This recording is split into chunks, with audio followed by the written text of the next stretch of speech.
The renowned Stoic philosopher Epictetus once stated, "The key is to keep company only with those who uplift you, whose presence brings out your best." You've likely come across the saying, "You are the average of the 5 people you spend the most time with." Today, we'll examine this concept from a Stoic perspective, analyzing 7 types of individuals who can hinder your progress in Stoic philosophy and strategies to handle these difficult relationships. Before we dive in, I'd truly appreciate it if you could like this video. It helps me continue sharing Stoic teachings. If you haven't subscribed yet, I encourage you to do so and activate the notification bell so you don't miss future content. The complainer. We all know that one friend, colleague, or family member who constantly finds flaws in everything: the weather, their job, even a meal from a highly rated restaurant. You might think, why should this affect me? I can just ignore them. But in reality, that's much easier said than done. Being around persistent negativity gradually wears down your mental resilience. It's like a slow dripping faucet, steadily draining your emotional reserves. Stoicism advises us to focus on practical solutions rather than endlessly dwelling on problems. Picture yourself working on a project with someone who always complains. Each meeting becomes an exhausting venting session rather than a constructive discussion. The outcome? Team morale declines, solutions take a back seat, and you find yourself disheartened, not just about the project, but potentially about life itself. How can Stoicism help us manage a complainer? You have several approaches. First, limit the time you spend with them whenever possible. If avoiding them isn't an option, such as in the case of family or coworkers, then your next move is to mentally detach yourself when they go on a rant. View their complaints as passing storms, loud and disruptive, but ultimately fleeting, incapable of shaking the immovable mountain that is your inner peace. Your third option is to shift the conversation toward solutions or redirect it to a more constructive topic. As Marcus Aurelius wisely put it, you have power over your mind, not outside events.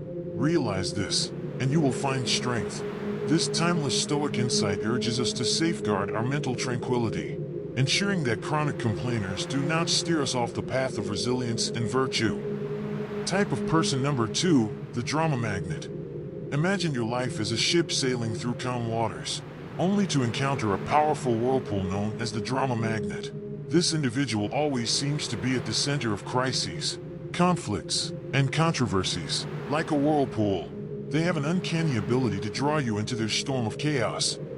Initially, you might find their energy intriguing, mistaking their turmoil for passion or excitement. However, soon you realize that associating with them is akin to steering a ship through relentless storms, draining and perilous.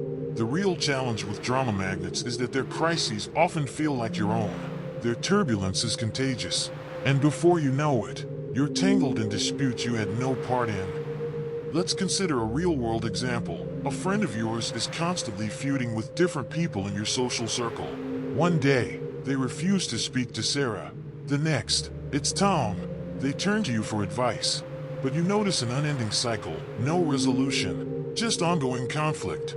Before long, you're also drawn into the drama, finding yourself at odds with Sarah or Tom simply because you tried to mediate.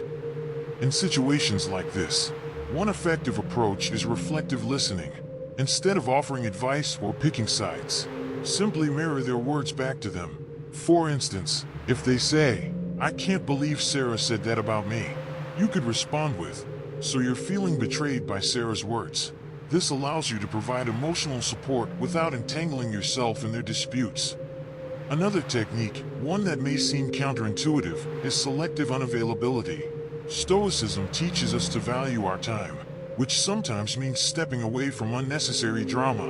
Set boundaries by turning off your phone at certain times, dedicating specific hours to work or personal growth, and making it clear that you're unavailable for incessant crises. As Seneca put it, true happiness is to enjoy the present without anxious dependence on the future. Instead of worrying about the next dramatic episode, focus on the present moment where you have control. Live your life fully and do not let others' turbulence dictate your peace. Keep your ship steady, navigating away from whirlpools that threaten your personal growth and serenity. Type of person number 3, the naysayer. Imagine you're an artist working on a beautiful canvas.